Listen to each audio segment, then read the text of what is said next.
Bonjour, je suis Mathilde Para et je fais partie de l'équipe d'animation de Lusitania, qui est un programme sur Radio Aligre.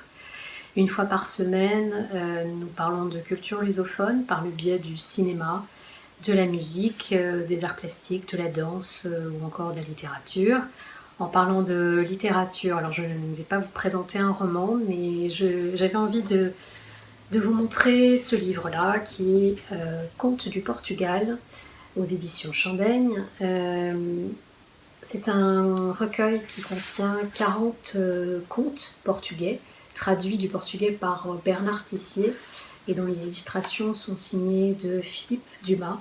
Alors pour cet ouvrage, Bernard Tissier a fait un véritable travail d'archéologue pour choisir 40 contes parmi les plus de 200 textes qu'il a lus. Il a puisé son inspiration dans les recueils des grands folkloristes du 19e siècle jusqu'aux années 40-50.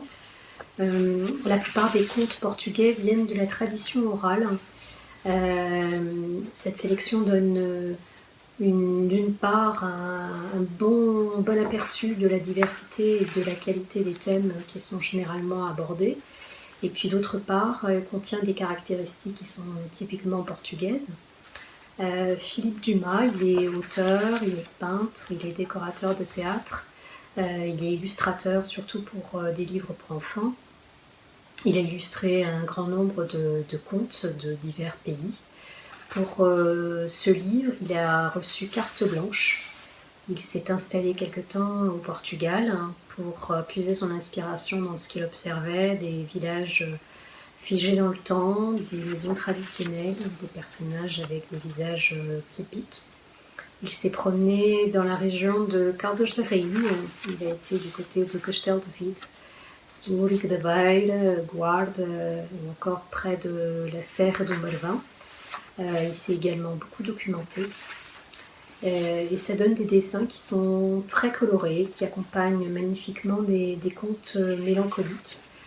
Parfois austère aussi, mais où l'amour n'est finalement pas bien loin.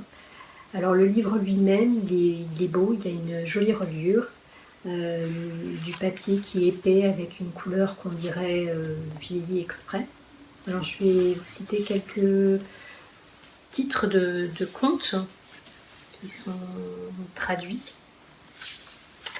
Alors il y a par exemple Blanche-Fleur, Les Deux Menteurs, Le Petit Commis, Notre-Dame de la Merci. Il y a également Le Prince aux oreilles d'âne, La Belle Porchère, La Voleuse d'aiguilles. C'est vraiment un bel ouvrage, un beau livre. Donc je vous recommande la lecture de Contes du Portugal, publié aux éditions Chandaigne.